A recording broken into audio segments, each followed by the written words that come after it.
Hello नमस्कार साथियों, स्वागत है आपका हमारी daily current affair YouTube channel पर। आज 21 जून 2023 से संबंधित जितने भी मोस्ट इम्पोर्टेंट करंट के क्वेश्चन हैं उनके बारे में चर्चा करेंगे। अगर दोस्तों आप चैनल पर नए हो तो कृपया चैनल को सब्सक्राइब कर दें और वीडियो को अधिक से अधिक लाइक करें। इसी के साथ दोस्तों बढ़ते एक प्यारा सा मोटिवेशन स्पीच की तरफ कि मायूस मत होना, ज़िंदगी में कभी भी किसी भी वक्त तेरा नाम बदल सकता है। अगर दिल में वो आग और हौसले वो बुलंद तो अखबार बेचने वाला भी बच्चा कलाम बन सकता है। इसी के साथ दोस्तों वीडियो शुरू करते हैं कि हाल ही में गोधन न्याय योजना कहाँ शुरू हुई। Where was the Godhan Nyay Yojana started? A option Jharkhand, B option Paschim Bengal, C option Orissa, D option Karnataka. तो दोस्तों अभी हाल ही में गोधन न्याय योजना की शुरुआत झारखंड राज्य के द्वारा की गई है, तो इसका ए ऑप्शन बिल्कुल करेक्ट होगा। इसी के साथ दोस्तों बात करते हैं नेक्स्ट क्वेश्चन के बारे में कि when was world refugee day celebrated? कि हाल ही में रिफ्यूज डे कब मनाया गया? तो दोस्तों अभी हाल ही में 20 जून को रिफ्यूज डे सेलिब्रेटेड किया गया है, तो इसका ए ऑप्शन बिल्कुल सही होगा। इसी के साथ दोस्तों बात करते हैं अगले क्वेश्चन के बारे में कि ग्रैमी पुरस्कार में कितनी नई श्रेणियां जोड़ी गई है? दोस्तों यहाँ टाइपिंग में मिस्टेक है। ग्रैमी पुरस्कार में कितनी नई श्रेणियां जोड़ी गई है?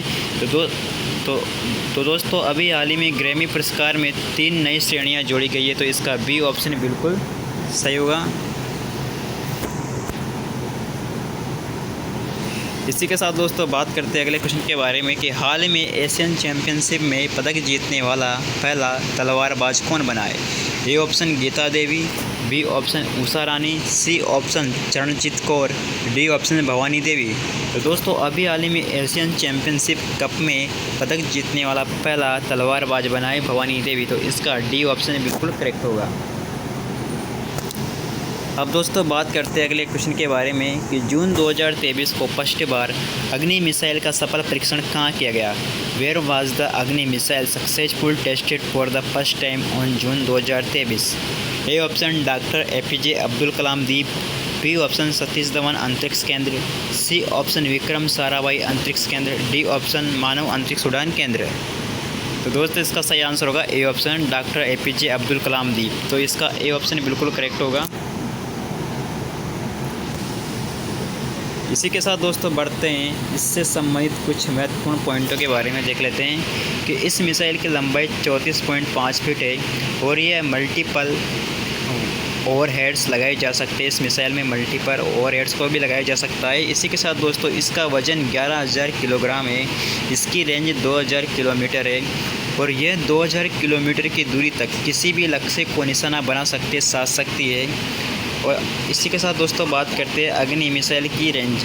अन्य जो अग्नि मिसाइल है उनको रेंजों के बारे में बात कर लेते हैं। तो अग्नि फर्स्ट इसकी रेंज 700 से 800 किलोमीटर, अग्नि सेकंड इसकी रेंज 2,000 किलोमीटर से भी अधिक और अग्नि तृतीय इसकी रेंज 2500 किलोमीटर से भी अधिक और अग्नि जो चतुर्थ है इसकी रेंज 3500 किलोमीटर से अधिक की रेंज और एक रोड मोबाइल लॉन्चर से दागा जा सकता है इसको। और अग्नि पाइप अग्नि श्रृंखला में सबसे लंबी दूरी की अंतर्महाद्वीपीय बैलिस्टिक मिसाइल ICBM है, जिसकी रेंज 5,000 किलोमीटर से भी अधिक। इसी के साथ दोस्तों बात करेंगे अगले क्वेश्चन के बारे में कि हाल ही में किस देश ने अरब सागर में बनने वाले चक्रवात का नाम बिपरजॉय रखा है? A option Myanmar, B option Nepal, C option Bangladesh, D option Bharat. तो दोस्तों अभी हाल ही में बांग्लादेश ने अरब सागर में बनने वाले चक्रवात का नाम बिपरजॉय रखा है, तो इसका सी ऑप्शन बिल्कुल करेक्ट होगा। इसी के साथ दोस्तों बात करते हैं इससे संबंधित जुड़े पॉइंटों के बारे में। तो मौसम विभाग ने बिपरजॉय चक्रवाती तूफान को अत्यधिक गंभीर श्रेणी में रखा है। और हिंद महासागर में चक्रवातों का नामकरण कैसे किया जाता है इसके बारे में देखते हैं। तो हिंद महासागर क्षेत्र में 13 देश है जो चक्रवाती तूफानों का नाम देते हैं। इन देशों में भारत है, Pakistan, Sri Lanka, Bangladesh, Maldives, Myanmar, Oman, Thailand, Iran, Qatar, Saudi Arab, UAE और यमन शामिल है। इन 13 देशों में पहले ही नामों की सूची तैयार कर ली है, यानी कि इन 13 देशों के द्वारा पहले ही नामों की सूची तैयार कर ली गई है। जैसे ही कोई चक्रवात इन देशों के किसी भी हिस्से में पहुंचता है तो सूची में से एक विशिष्ट नाम उस चक्रवात को दे दिया जाता है। और चक्रवाती का नामकरण की प्रणाली संयुक्त राष्ट्र द्वारा शासित की जाती है। इसी के साथ दोस्तों बात करते हैं नेक्स्ट क्वेश्चन के बारे में कि हाल ही में फ्रेंच ओपन महिला एकल खिताब किसने जीता? Who won the women's single title in French Open recently? A option Naomi Osaka, B option Iga Swiatek, C option Serena Williams, D option Swati Sharma. तो दोस्तों अभी हाल ही में फ्रेंच ओपन महिला एकल खिताब ईगा स्विएटेक ने जीता है, तो इसका बी ऑप्शन बिल्कुल करेक्ट होगा। इसी के साथ दोस्तों बढ़ते हैं नेक्स्ट क्वेश्चन पर कि किस राज्य ने वुमेन जूनियर हॉकी एशियन का खिताब जीता है? तो दोस्तों अपने भारत देश ने वुमेन जूनियर हॉकी एशियन का खिताब जीता है, तो इसका ए ऑप्शन बिल्कुल करेक्ट होगा। इसी के साथ दोस्तों बात करेंगे नेक्स्ट इससे जुड़े तथ्यों के बारे में कि जो इसका आयोजन है ये जापान के काकामिगाहारा में किया गया था और भारत ने साउथ कोरिया को 2-1 से हराकर खिताब को अपने नाम किया है। भारत में फर्स्ट बार इस टूर्नामेंट को अपने नाम किया है। अब दोस्तों बात करते हैं साउथ कोरिया ने सबसे ज़्यादा 4 बार इस टूर्नामेंट को अपने नाम कर चुका है और हाल ही में भारत ने पुरुष जूनियर हॉकी विश्व कप 2023 भी जीता है। अब दोस्तों बात करते हैं महिला हॉकी जूनियर एशिया कप के बारे में। तो दोस्तों ये एशियाई हॉकी महासंघ द्वारा आयोजित एक महिला अंतर्राष्ट्रीय अंडर 21 फील्ड हॉकी टूर्नामेंट है। इस टूर्नामेंट का आयोजन 1992 से आयोजित किया जा रहा है। अब दोस्तों बात करते हैं अगले क्वेश्चन के बारे में कि हाल ही में किसे BSF बॉर्डर सिक्योरिटी फोर्स के नए महानिदेशक के रूप में नियुक्त किया गया? A option Pankaj Kumar Singh, B option Raghavendra Sharma, C option Dinesh Monga, D option Ghanshyam Trivedi. तो दोस्तों अभी हाल ही में बॉर्डर सिक्योरिटी फोर्स के नए महानिदेशक के रूप में पंकज कुमार सिंह को नियुक्त किया गया है, तो इसका ए ऑप्शन बिल्कुल सही होगा। अब दोस्तों बात करते हैं इससे जुड़े पॉइंटों के बारे में। तो पंकज कुमार सिंह ने 31 दिसंबर 2022 को सेवानिवृत्त होने के बाद BSF का प्रमुख पद खाली था और पंकज कुमार सिंह के सेवानिवृत्त होने के साथ ही CRPF के महानिदेशक सुजात राय थाउसेन और BSF का अतिरिक्त प्रभार संभाल रहे थे। और अब बात करते हैं दोस्तों सीमा सुरक्षा बॉर्डर सिक्योरिटी फोर्स के बारे में। तो भारत का एक प्रमुख अर्धसैनिक बल है जो विश्व का सबसे बड़ा सीमा रक्षा बल माना जाता है। इसका गठन 1 दिसंबर 1965 को किया गया था और इसकी जिम्मेदारी शांति के समय के दौरान भारत की अंतर्राष्ट्रीय सीमा पर निरंतर निगरानी रखना और भारत भूमि सीमा की रक्षा और अंतर्राष्ट्रीय अपराधों को रोकना। इसी के साथ दोस्तों बात करते हैं कि BSF सैनिक मुख्य रूप से भारत, पाकिस्तान और भारत और बांग्लादेश की सीमा की रक्षा करते हैं। अब बात करते हैं दोस्तों ITBP के बारे में। तो दोस्तों इसको इंडो तिब्बत बॉर्डर पुलिस के नाम से जाना जाता है और इसके जो महानिदेशक हैं वो अनीश दयाल सिंह है और CRPF इसके महानिदेशक सुजाई लाल थाउसेन है। अब बढ़ते हैं दोस्तों अगले क्वेश्चन पर। अगर दोस्तों आप चैनल पर नए हो तो कृपया चैनल को सब्सक्राइब करें और वीडियो को अधिक से अधिक लाइक करें। हाल ही में किस राज्य के इसात आम को GI टैग मिला है? A option Paschim Bengal, B option Karnataka, D option Bihar, C option Bihar और डी ऑप्शन सिक्किम। तो दोस्तों अभी हाल ही में कर्नाटक राज्य के इसात आम को GI टैग मिल चुका है, तो इसका बी ऑप्शन बिल्कुल करेक्ट होगा। अब दोस्तों बात करते हैं नेक्स्ट क्वेश्चन के बारे में कि कर्नाटक के अंकोला के इसाद आम को GI टैग प्रदान किया गया है और इसाद आम को इसकी अंगूठी सुगंध, स्वाद और आकार के कारण बेहतरीन गुणवत्ता वाले आमों में से जाना जाता है। अब बात करते हैं दोस्तों कर्नाटक के अन्य GI टैग। तो कर्नाटक के इक्कल साड़ी, मोलड मूर साड़ी, बाबा बुदन गिरी अरेबिका कॉफ़ी, कुर्ग हरी इलायची, इन सबको GI टैग मिल गया है। अब दोस्तों बात करते हैं कि GI टैग क्यों प्रदान किया जाता है, क्या कारण है? तो दोस्तों ये किसी भी उत्पाद की विशेष भौगोलिक उत्पत्ति, विशेष गुणवत्ता और विशेष पहचान के आधार पर दिया जाता है। तो GI टैग वाणिज्य मंत्रालय के department of industry promotion and internal trade द्वारा 10 वर्षों के लिए प्रदान किया जाता है।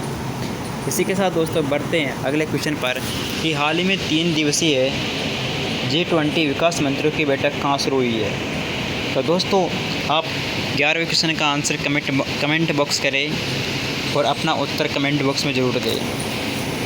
हाल ही में एप्सन इंडिया ने किसे अपना ब्रांड एम्बेसडर बनाया है? A option Hrithik Roshan, B option Parineeti Chopra, C option Rashmika Mandanna, D option Supriya Agarwal. तो दोस्तों अभी हाल ही में एफएस इंडिया के द्वारा रश्मिका मंदाना को अपना ब्रांड एम्बेसडर बनाया गया है, तो इसका सी ऑप्शन बिल्कुल करेक्ट होगा। इसी के साथ दोस्तों बात करते हैं अन्य ब्रांड एम्बेसडर। तो रियलमी के ब्रांड एम्बेसडर शाहरुख खान को बनाया गया है। यूरोप्लेक्स के ब्रांड एम्बेसडर विराट कोहली बने हैं। वेट फिट के ब्रांड एम्बेसडर आयुष्मान खुराना को बनाया गया है। और केबीएम स्पाइसेज के ब्रांड एम्बेसडर परिणीति चोपड़ा को बनाया गया है।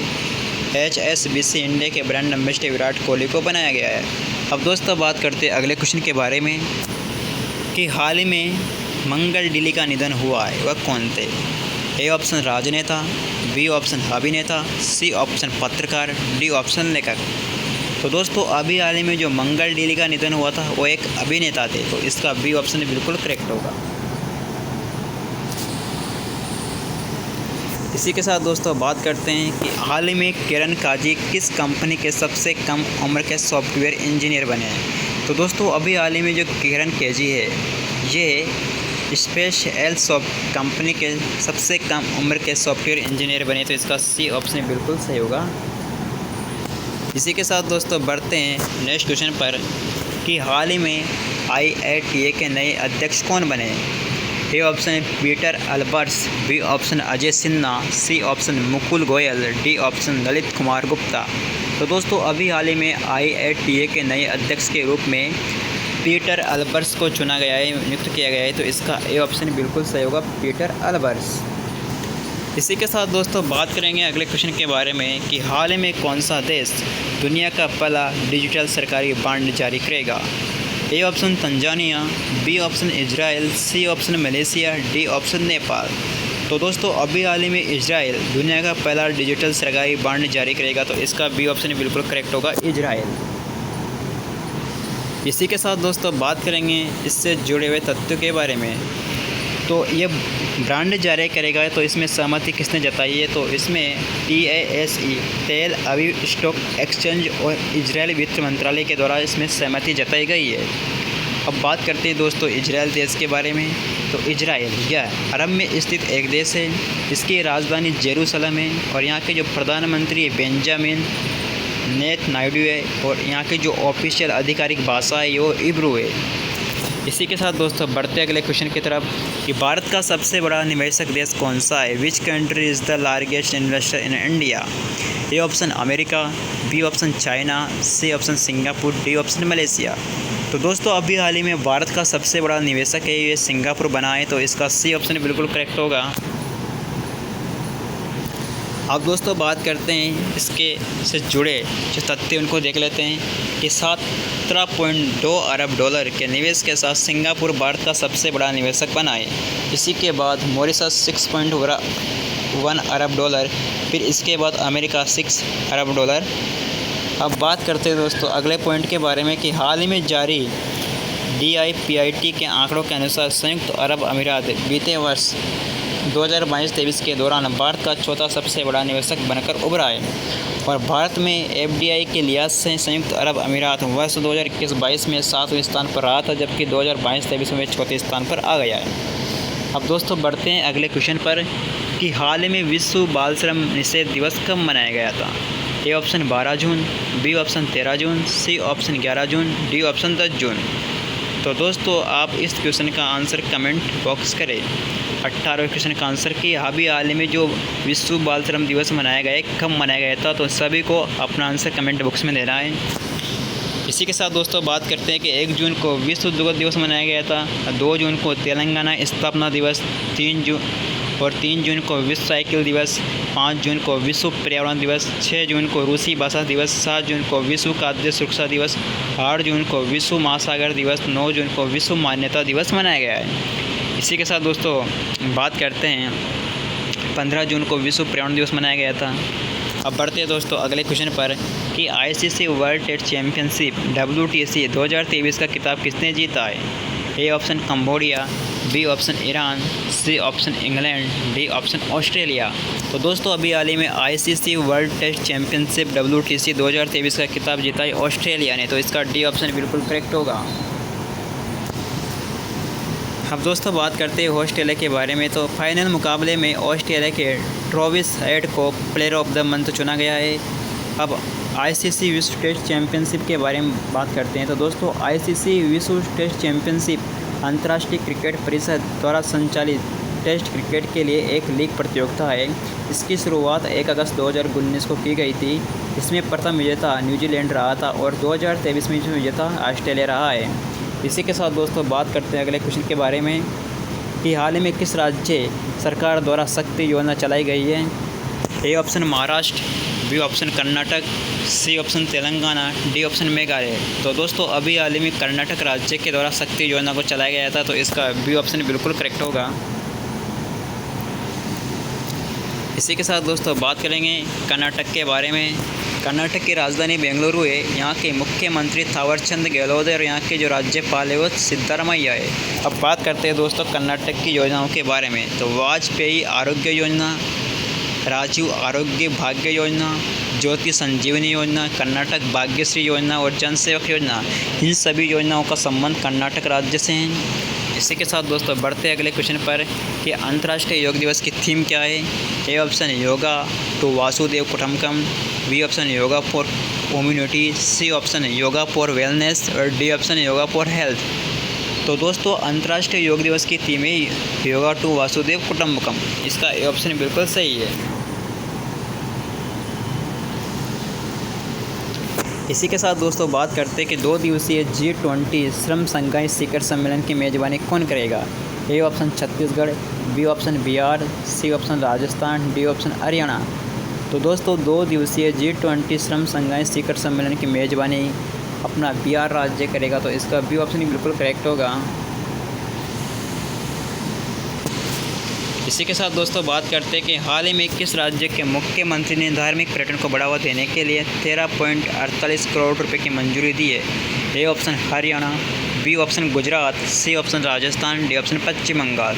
तो दोस्तों अभी हाल ही में राजस्थान के मुख्यमंत्री अशोक गहलोत ने धार्मिक पर्यटन को बढ़ावा देने के लिए 13.48 करोड़ रुपये की मंजूरी दी है, तो इसका सी ऑप्शन बिल्कुल करेक्ट होगा।